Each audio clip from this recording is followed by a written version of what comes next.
Quand vous partez en voyage, si vous aimez bien manger, faire un cours de cuisine, c'est quand même le minimum.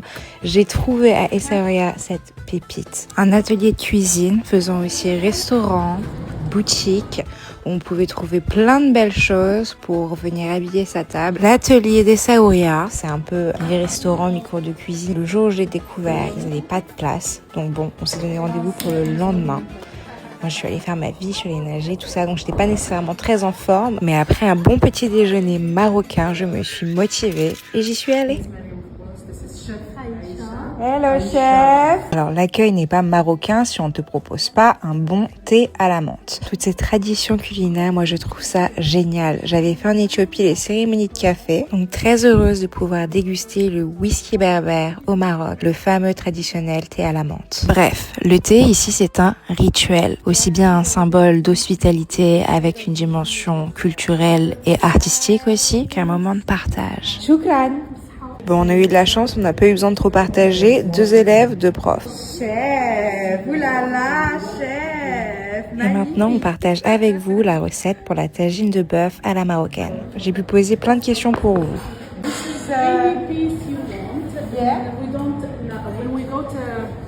For example, the butcher will buy any piece you like. So we don't make a tagine just, for example, with the leg or with the shoulder or with the neck.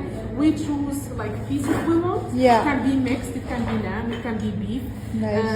And you use it. Anything goes in the tagine. Vous pouvez faire votre tagine avec les morceaux de viande que vous préférez et vous pouvez même faire des mélanges tant que vous surveillez les cuissons. Maintenant, l'ail et l'oignon. On va faire pleurer nos oignons en les brusquant. On capte mieux les épices et on vient retirer la tige de l'ail. On la met de côté pour ne garder que la gousse qu'on émince à l'aide d'un plus gros couteau et on va venir l'écraser en pâte. C'est un très beau mouvement. Regardez-moi ça. Nice. Ouh là là là là.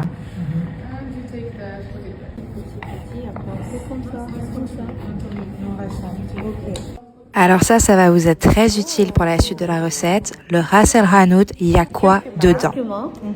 Gingembre, Ok. noix de muscade, coriandre, du genièvre, cinnamon stick. Des penelles, non? Yeah. C'est ça le mélange d'épices du ras el hanout? Ouais. Et Ça, c'est séché? Ouais, c'est juste pour la décoration. En fait, si on blende, ça fait l'épice, quoi. Ouais. Incroyable! Vous avez Instagram? Oui. Je vais vous mettre la vidéo. Ras الحانوت flat sponge curcuma flat sponge salt cinnamon stick. I prefer to use the sticks. Gives you the The flavor. flavor without the color. Nice. little bit saffron, Luxury. 4 spoons olive oil, Oh là là, look at this beautiful movement.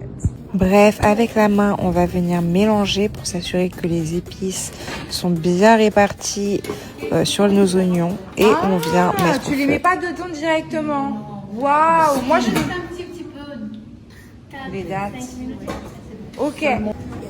Bon, jusqu'à présent, il s'est passé beaucoup de choses. J'espère que vous avez suivi. En résumé, on vient passer nos dattes à la vapeur pour les ramollir et pendant ce temps-là, on s'occupe des aubergines qu'on épluche avant de venir les découper en fines tranches. En fait, on va réaliser une brunoise assez vulgaire, donc vous pouvez hacher le tout et on va mélanger ça avec de l'ail, de la tomate concassée, toute la partie qu'on n'utilise pas pour la fleur. Pendant ce temps-là, on blanchit les amandes, donc 2-3 minutes à l'eau bouillante pour pouvoir les décortiquer facilement. s'enlève tout seul. On retourne checker notre tagine. Oh, magnifique déjà. Ça commence à faire une belle compotée d'oignons. Notre tagine prend forme, mais c'est pas encore ça. Retournons à nos amandes. Nous allons les faire frire. Vegetal oil. Sunflower oil. When we see the bubbles around, it means that the oil is in the perfect temperature and we can add all the almonds there. Alors, pendant que tout ça se prépare, il faut garder un œil sur nos tagines. Car figurez-vous que cela cuit extrêmement vite. Donc, on rajoute un petit peu d'eau pour allonger la sauce et aider la viande à s'attendrir. On a ajouté un concassé de tomates à nos aubergines qui, elles, se portent à merveille. Et maintenant, on va s'intéresser aux dattes. J'ai trouvé leur préparation assez surprenante. Comme vous le savez, les dattes sont naturellement très sucré, mais on y a quand même rajouté du beurre, de la cannelle, de l'orange blossom, de l'arabic gum, du miel. Donc cette étape-là, quand vous referez la recette chez vous, moi je vous recommande tout simplement de la passer. On n'est pas en train de faire un gâteau là, donc si vous voulez rajouter du sucre à la viande pour en contrebalancer les saveurs, oui, mais sinon laissez les dates tranquilles. En tout cas, notre préparation aubergine tomate est réussie et maintenant place à la dégustation de la tagine qui a malheureusement brûlé. On est allé se balader au souk au lieu de surveiller les cuissons et malheureusement ça s'est un peu vu dans l'assiette, mais c'est pas grave, l'expérience vaut le coup, donc allez-y.